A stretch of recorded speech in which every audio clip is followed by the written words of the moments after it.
Teacher ఎవరైనా గొప్పవారు అవుతున్నామంటే అందులో భార్య సహకారం అవసరం. అలాగే పెద్ద కుమారుడు సిఏఎస్ఎఫ్లో కమాండెంట్గా ఉన్నారు. రెండో కుమారుడు మొన్నే వివాహం జరిగింది. అతను కూడా ఎండి రేడియాలజీ. వారు ఇన్ఛార్జ్ కూడా డాక్టర్. అందరూ వారి వారి పొజిషన్లో బాగా సెటిల్ అయ్యారు. అతను జీవితంలో కోరుకున్నవన్నీ నెరవేరినట్టే. ఎందుకంటే ఎవరైనా బిఫోర్ రిటైర్మెంటే ఫ్యామిలీ సెటిల్ అవ్వాలని కోరుకుంటారు. అతనే మళ్ళీ రియలైజ్ అయితే రెండు కూర్చొని చేద్దాం అంటారు. ఆ టైం వస్తుంది. అతను మార్నింగ్ నుంచి ఈవినింగ్ వరకు ఏదో వర్క్ చేస్తాం సార్, ఏదో చేయాలి ఇన్స్టిట్యూషన్కి, మనం ఉన్న టైంలో కొద్దిగా మంచి జరగాలని కోరుకునే వ్యక్తి. అలాంటి వాళ్ళు రేపు ఉంటారు. రేపు చాలా గట్టిగా మాట్లాడతారు. మనసులో ఏది ఉండదు. ఆయనకి పైకైతే చాలా గట్టిగా మాట్లాడతారండి. సార్ చెప్పినట్టు యజ్ఞం వచ్చినప్పటికీ మన ఆయన ఇక్కడ ఒక రకంగా పెద్ద ఆయన మరి 2019 నుంచి ఇక్కడ వర్క్ చేశారు కాబట్టి మరి సార్ వచ్చినప్పటికీ అన్నీ కూడా సక్రమంగా చూసుకోవాలని చాలాసార్లు చెప్పారు. సార్ కూడా సభముఖంగా కూడా తెలియజేశారు. కాబట్టి మా అబ్బాయిలు నేను గ్రీన్ పెన్లు పట్టుకున్నామండి అని చెప్పి నిజంగా సంతోషం అండి. ఆ విషయం మూడు గ్రీన్ పెన్లు అంటే 2 కొడుకులు, ఆయన కూడా గ్రీన్ పెన్ పట్టుకున్నాను. చాలా సంతోషం. ఎప్పుడు కూడా మనం అండి ఏదైతే సర్వీస్ ఓరియంటెడ్తో చాలా ఓపికగా హెల్త్ డిపార్ట్మెంట్లో పనిచేసి చాలామంది మంచి గౌరవాన్ని పొందారు. అందులో మన సత్యనారాయణ గారు ఒకరు. ఈరోజు పేపర్లో కూడా ఒక న్యూస్ ఆర్టికల్ చదవడం జరిగింది. ఒక మాట చెప్పదప్పదు. ఆయన ఒక చిరుద్యోగిగా ప్రారంభించి ఒక సామాన్య కుటుంబంలో పుట్టి అందరూ మనసులను దోచుకున్నటువంటి మంచి మనిషి సత్యనారాయణ గారు అని చెప్పచ్చు నేను. ఎందుకంటే ఆయన రిటైర్మెంట్ తర్వాత ఆయనతో పాటు ఆయన కుటుంబం, ఆయన ఫ్యామిలీతో పాటు ఆయన చాలా హ్యాపీగా గడపాలని చెప్పేసి I'm saying my wishes to Satyanarayana garu. Thank you. వారు ఆల్రెడీ సోషల్ సర్వీస్లో చాలా నిరంతరంగా కొరిగిపోయారు. ఆయన అనేక ఆర్గనైజేషన్స్, వాలంటరీ ఆర్గనైజేషన్, వాటి ద్వారా ఆయన చాలామందికి సర్వీస్ అందజేస్తున్నారు. హాస్పిటల్లో సుపీరియర్స్ యొక్క మనసులు గెలవడానికి నిజంగా వారికి ఉన్నటువంటి మంచి ఆరోగ్యమే వారు చేస్తున్నటువంటి సర్వీస్ అని నేను అనుభవిస్తున్నాను. చాలామంది ఏంటంటే అవుతుందిలేరా, రేపురా, ఎదురురా, ఆ తర్వాత రోజురా చెప్తూ ఉంటారు. స్ట్రైట్గా ఇది అవ్వదు, ఇది అవుతుంది అని చెప్పగలిగినటువంటి ధైర్యం చాలా ఉండదు. సో అలాగా ఆ జీవో ప్రకారంగా కాదు చెప్పగలిగినటువంటి ధైర్యం ఉన్నటువంటి ఆఫీసర్లు గమనిస్తున్నారు. సో మూడోది ఏంటంటే ఆఫీసెస్లో జనరల్గా మేము గమనించింది ఏంటంటే సరే ఇక్కడ అయిపోయినట్టే డ్యూటీ అయిపోయినట్టే ఇంటికి వెళ్ళిపోవడం లేదా సినిమా షికారు లేదంటే otherwise they will be busy. So అలా కాకుండా ఆ రెస్ట్ ఆఫ్ ద టైం ఏదైతే ఉందో ఫ్యామిలీకి అందుకంటే కూడా నాకు తెలియదు. కానీ అతను 3 సంవత్సరాల్లో పనిచేస్తారు.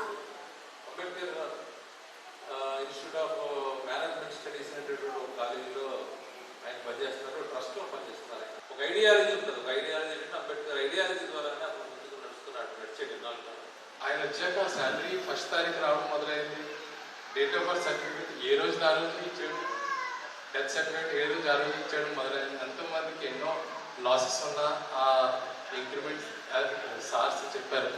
ఆ ఇంక్రిమెంట్స్ అన్నీ నాన్నగారు ఆయన డ్యూటీ నిమిత్తం చేసి అందరికీ ఆ బెనిఫిట్స్ని ప్రొవైడ్ చేయడంలో హెల్ప్ చేశారు. At the same time institution కూడా గారా చారిటబుల్ ట్రస్ట్ అండ్ ఆయన మిత్రులతో కలిసి నేస్తం అని ఒక ఆర్గనైజేషన్ మొదలుపెట్టారు. అండ్ ఎయిమ్స్ అని ఒక organisation he is active member. Ambedkar భవన్లో కూడా పనిచేస్తాను. నేను ఒక గ్రూప్ 1 ఆఫీసర్, సివిల్ సర్వెంట్ అవుదాం అనుకున్నాను. మా తమ్ముడు ఒక డాక్టర్ అవుదాం అనుకున్నాను. చేద్దాం అనుకున్నాను. అలాగే తయారు చేశాను. నాకు ఊహ తెలిసినప్పటి నుంచి ఆల్మోస్ట్ 2000 తర్వాత ఏనాడు నేను మా నాన్నగారు ఏమంటున్నారో ఆయన విజన్ అనేది ఆ దారిలోనే తీసుకెళ్ళారు. ఆ ప్లానింగ్ కూడా అలాగే ఉంది. సో ఆ ప్లానింగ్లోనే మమ్మల్ని ఈరోజు ఈ స్థాయికి తీసుకొచ్చి నిలబెట్టాలని అనుకుంటున్నాను. నా పేరు డాక్టర్ హర్ష అండి. నేను MBBS ఏఎంసీ కింగ్ జార్జ్ హాస్పిటల్లో చేశాను. నేను దాని తర్వాత MD రేడియాలజీ ఆర్ఎంఎల్ లక్నోలో చేశానండి. ఇప్పుడు నేను ఈ స్టేజ్లో ఈ పొజిషన్లో నేను ఉండడానికి కారణమైనటువంటి వ్యక్తి మా నాన్నగారండి. ఆయన నా మీద పెట్టినటువంటి బిలీఫ్, ఆయన ఇచ్చినటువంటి సపోర్ట్ వల్లే నేను ఈ పొజిషన్లో ఉన్నాను. నేను ఈ స్టేజ్లో ఉండడానికి నేను మా నాన్నగారే ముందు ఉన్నాయి నడిపించారు ఈరోజు ఈ పొజిషన్కి నేను రావడానికి. అండ్ ఆయన పెట్టినటువంటి ఎఫర్ట్స్ ఏదైతే ఉన్నాయో ఆయనకి నేను పాదాభివందనం చేస్తున్నాను. ఆ విషయానికి మాత్రం నేనైతే నెక్స్ట్ ఆయన ఎఫర్ట్స్ కానీ ఆయన హార్డ్ వర్క్ కానీ ఈ గ్యాదరింగ్ ఇక్కడికి రావడానికి నిజమైన కారణం అని నేను చెప్తున్నాను. ఆయన ఏ రోజు ఎప్పుడైనా సరే మా నాన్నగారు ఏ రోజు కూడా ఒక రోజు నేను సెలవు పెడతాను, ఇంట్లో ఉంటాను, హ్యాపీగా అందరితో ఫ్యామిలీతో ఉంటానని ఏ రోజు చెప్పినటువంటి రోజు నేను చూడలేదు ఇప్పటి వరకు కూడా. ఎప్పుడు నేను ఆఫీస్కి వెళ్ళాలి, నేను పని చేయాలి, సెలవు పెడితే అక్కడ వర్క్ ఆగిపోద్ది, లేదు డాడీ అక్కడ మీరు లేకపోయినా పని జరుగుతుందంటే లేదు జరగదు, నేను ఉంటేనే కానీ అక్కడ పని జరగదు. ఈ రోజు ఆయన చేసినటువంటి 39 years సర్వీస్ వల్లే ఇంత పెద్ద గ్యాదరింగ్ వచ్చింది. ఆయన ఈ రోజు నేను ఒక విషయం చెప్పగలుగుతున్నా ఏంటంటే congratulations for all your support and for your efforts and hard work. Me determination ఉండడం వల్లే మీరు ఈ పొజిషన్కి రీచ్ అయ్యారు. మన ఫ్యామిలీని కూడా ఈ పొజిషన్కి తీసుకురాగలిగారు. Thank you so much for ఈ ఆపర్చునిటీ ఇచ్చినటువంటి మీ అందరికీ ఈ గ్యాదరింగ్కి థ్యాంక్ యూ సో మచ్. కానీ మా పిల్లలు 6 అమ్మాయిలు బతికి బట్టగట్టి ఈరోజు పెన్షన్ వాళ్ళకి దగ్గర 89,000 రూపీస్ పెన్షన్ తీసుకుంటున్నాను అంటే గారా సత్యనారాయణ ఒక యువరాజ్ గారి ఫోటో మా ఇంట్లో ఉందంటే గారా సత్యనారాయణ గారి ఫోటో కూడా ఉంది. రెండవది మా పిల్లలు ఇద్దరు మాట్లాడుతున్నారు, వాళ్ళ పెద్ద అబ్బాయి మాట్లాడుతున్నారు. అప్పుడు ఈయన కంటతడి నేను చూశాను. మనకు ఒక సామెత ఉంది, పిల్లలు జన్మించినప్పుడు కాదు వాడు వృద్ధిలోకి వచ్చినప్పుడే తండ్రికి ప్రోత్సాహం అని. అది ఈ రోజున నేను ఆ కాలంలో చూశాను. ఆయన కళ్ళు చూసుకున్నప్పుడు నాకు అదే అనిపిస్తుంది. సత్యనారాయణ గారు మీరు ఉద్యోగంలో ఇంతమంది అభిమానం సంపాదించుకోవడం, మీ ఫ్యామిలీ అందరూ ఇంత బాగా ఇంతమంది వచ్చారు, మీ ఫ్రెండ్స్ వచ్చారు, ఫ్యామిలీ మెంబర్స్, మీ పిల్లలు మాట్లాడారు, నేను ఇంత లోతులో మాట్లాడారు. మీరు ఇంత బాగా మీ ఫ్యామిలీని తీర్చిదిద్దినందుకు మనస్ఫూర్తిగా గుర్తుంటుంది. ఆ దినచర్య మన బ్లడ్లో అలా ఎండిపోయి ఉంటుంది. సో ప్రతి వాళ్ళు రిటైర్మెంట్ ముందు నెక్స్ట్ ఏం చేయాలి ప్లాన్ చేసుకుంటే అది మంచిది. దీనికి ఆల్రెడీ చాలా ప్లాన్స్ ఉన్నట్టున్నాయి. ఈ సైడ్ కొంచెం సర్వీస్ చేస్తాను, కొంచెం సోషల్ సర్వీస్ అండ్ పిల్లలతో రిలాక్స్ అవుతారు. చాలా మంచి కుటుంబం. మీ శ్రమ వల్లే వాళ్ళందరూ ఈ ఉన్నతమైన పొజిషన్స్కి వచ్చారు. ఆ relationship between parents and children maintain అవుతే అంతకన్నా తృప్తి ఏ మనిషికి ఉంటుంది. సో పేరెంట్స్గా వాళ్ళతో ఆప్యాయంగా ఉండడం ఇంకా బాధ్యత పెద్దలేవు కాబట్టి వాళ్ళకి ఎక్కక్కర్లా.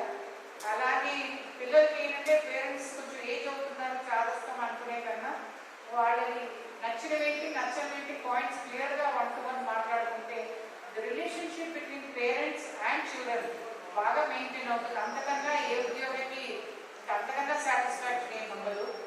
మీకు దేవుడు ఫర్దర్ సెకండ్ ఇన్నింగ్స్లో మంచి ఆరోగ్యము, మంచి పీస్ ఆఫ్ మైండ్ ఇవ్వాలని కోరుకుంటూ థ్యాంక్ యూ ఫర్ కొత్తగా ఉన్నారు.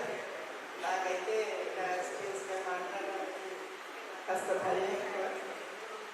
ఒకే ఒక విషయం అంటే ఆయన గురించి చాలా అందరూ కూడా చాలా ఎక్కువ ప్రశంస ఇచ్చారు. ఆయనే ఎప్పుడు నాకు పార్ట్నర్గా ఉండాలని నేను కోరుకుంటున్నాను. Andhra medical college the biggest college in Andhra Pradesh ఇవాళ పదవి విరమణ చేసుకున్నాను. అదృష్టశాత్తు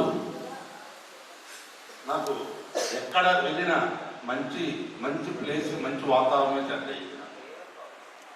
ఫస్ట్ ఆఫ్ ఆల్ నేను 86లో డాక్టర్ కోట్లింగం గారు superintendent TB and ID hospital వారి దగ్గర నేను జాయిన్ అయ్యాను. సార్ దగ్గర తిరిగి చాలా మంచి వ్యక్తి. అక్కడ శ్రీనివాసరావు అని ఒక జూనియర్ అధ్యక్షుడు ఉండేవారు. శ్రీనివాసరావు ఎక్కువ బయట తిరుగుతుంటే సీతారామ స్వామి గారు నా దగ్గర పని చేయించుకుండేవారండి. నేను టీబీ హాస్పిటల్కి మంచి వర్క్ ఓరియంటేషన్గా బయటకు వెళ్ళాను. అది ఇన్కమ్ ట్యాక్స్ కానీ, కన్వీనియన్స్ బిల్స్ కానీ, న్యూవార్స్ కానీ ఇటువంటివన్నీ కూడా చేయమంటే అలా నేను ఉన్న 2 రోజుల్లోనే సార్ రాసి చేసేవాడిని. 1 year అతనికి హ్యాపీగా పెద్ద వ్యక్తి, పెద్ద హోదాలు ఉన్నారు, ఏరియాస్లో పడేది. ఆ యాంగిల్లో నేను వెళ్ళాను. అనుకోకుండా నాకు మళ్ళా రేవడి పద్మనాభం ట్రాన్స్ఫర్ చేసి అయిపోయింది. ఒకరోజు పిలిచారనమాట, ఆర్జీఎఫ్లో ఖాళీ అయింది రీజనల్ డైరెక్టర్ ఆఫీస్, మీరు రాగలరా అని. సార్ నా వాయిస్ నాకు సరిపోదు సార్, నాకు సర్వీస్ 5 ఇయర్సే, నాకు దాని గురించి అవగాహన లేదు అని నేను భయపడి నేను రిజెక్ట్ చేశాను. మళ్ళా పిలిపించారు, నువ్వు రావాలి, నీలాంటి ఉంటే ఆర్జీఎఫ్ బాగుపడుతుంది, మంచి రూట్లో ఉంటుందని అన్నారు. నాకు చిన్న వయసు, తర్వాత అంత సబ్జెక్ట్ ఉండదు, రీజనల్ డైరెక్టరేట్లో పనిచేసే నాలెడ్జ్ ఉండదు. అక్కడ ఓన్లీ రకరకాల వర్క్స్ ఉంటాయి, సీనియారిటీలు, కోర్టు కేసులు ఉంటాయి, ఇవన్నీ ఉంటాయని భయపడ్డాను. ఇంకా తప్పనిసరి పరిస్థితులు ఆర్డర్ చేశారు. వచ్చి కూర్చొని ఇంకా సీనియర్స్ దగ్గరికి వెళ్ళి వర్క్ టోటల్గా నేర్చుకున్నాను. నోట్ మీద ఎలా పెట్టాలి, కోర్టు కేసు ఎలా డీల్ చేయాలి, సీనియారిటీ ఎలా చేయాలి, ఇవన్నీ నేర్చుకున్నాను. 14 సంవత్సరాలు కంటిన్యూగా పనిచేశాను అక్కడ. 3 జిల్లాలు, ఇచ్చాపురం, బాకిరపేట. అకౌంట్ నుండి ఎంఆర్ఓ ఇచ్చారు. ఎంఆర్ఓ కూడా 4.5 years చేశాను నేను, 4 years. దాన్ని కూడా ప్రక్షాళన చేసి దాని సిస్టంలో పెట్టి ఏ రోజు చెప్తూ ఏ రోజు పడుతూ ఆ రోజు వచ్చి ఏర్పాటు చేశాను. సో అది అయిపోయింది. అకౌంట్ సెక్షన్ చేశా, తర్వాత మేనేజర్ సెక్షన్ చేశా, తర్వాత ఏఓ సెక్షన్ చేశా. మన మేడం గారు, ఏడి మేడం గారు చాలా పెడితే ఏడి మేడం గారు ఏజెంట్లు ఉన్నటువంటి 5 పోర్ట్ఫోలియోలు కూడా నేను సక్సెస్ఫుల్గా చేశాను. మీ అందరూ సహకారంతో, మీ అందరి యొక్క కోఆపరేషన్తో, మీరందరూ కూడా పని చెప్పిన వెంటనే ఏ విధంగా చేస్తే బెటర్, ఏ విధంగా చేసి సక్సెస్ అవుతామని చెప్పడంతో మీరంతా మంచి వర్క్ నేర్చుకున్నారు. అకౌంట్ సెక్షన్లో కూడా ఇవాళ మంచి ప్లేస్లో పెట్టాను నేను. అట్లాగే ఈరోజు సో మేడం గారు, ఇవాళ సూపరింట్ మేడం గారు చాలా అవగాహనతో, చాలా సిస్టమేటిక్గా ఎవరిని బాధ పెట్టకుండా తన వర్క్ చేసుకుంటూ అందరి యొక్క మనం పొందారు. అది నేను 100% నాకు ఎక్కువ జనాలతో నేను ఉంటాను కాబట్టి, ఎక్కువ మంది నాకు శిష్యులు కాబట్టి తెలుస్తూ ఉంటుంది. మా ఏరియాలో ఉన్నటువంటి ఓల్డ్ పీపుల్ 130 మంది, 150 మందిని సెలెక్ట్ చేసుకున్నాను. వాళ్ళ చారిటీస్ అన్ని కూడా ఎవ్రీ ఇయర్ వాళ్ళు పిలిచి వాళ్ళ మంచి భోజనం పెట్టి, వాళ్ళకి ఒక రగ్గు ఇచ్చి, ఒక చైర్ ఇచ్చి, వాళ్ళకి ఏదైనా హాస్పిటలైజేషన్, వాళ్ళ కష్టం అన్న బాధ అయినా నేను దాని మీద ఎక్కువ కాన్ఫిడెన్స్ పెడతాను. చాలా 22 years అయింది ఇప్పుడు. అట్లాగే నేషనల్ ఆర్గనైజేషన్ రకరకాల ఎవరినైనా మిమ్మల్ని బాధ పెట్టినా, ఎవరినైనా ఏదైనా నొప్పించినా నన్ను క్షమించమని అడుగుతున్నాను. నేను జీవితంలో రిటైర్మెంట్ అనేది తప్పదు కాబట్టి మీరందరూ కూడా వచ్చి నన్ను ఈ విధంగా సన్మానించినందుకు ధన్యవాదాలు తెలియజేసుకుంటూ సంతోషం. మనసు రీత్యా మన అందరి మధ్య ఉంటారు. ఇంకొకటి, నేను గోపాలకృష్ణ నగర్ అనేది మా వాళ్ళే ఉంది, సుజాత నగర్ దగ్గర. దానికి ప్రెసిడెంట్గా 15 సంవత్సరాల నుంచి ఉన్నాను. వాళ్ళు చాలామంది మా వాళ్ళు వచ్చారు, వేరే వచ్చారు అక్కడి నుంచి. వారికి థ్యాంక్స్ చెప్తున్నాను. వాళ్ళందరూ కూడా నా ప్రతి యాంగిల్లో కాలనీ డెవలప్మెంట్ విషయంలో చాలా కోఆపరేట్ చేస్తారు. ఏ రకంగా చూసినా అన్ని యాంగిల్స్లోని కూడా ఈ సక్సెస్ అని చెప్పి అంటున్నాను. అదేవిధంగా ఆఫ్టర్ రిటైర్మెంట్ లైఫ్ ఈ కార్యక్రమంలోని మరింత ఉత్సాహంతో ముందుకు వెళ్ళి చేయాలని చెప్పి ఈ అనేక మంది అతనికి వచ్చినటువంటి అందరికీ కూడా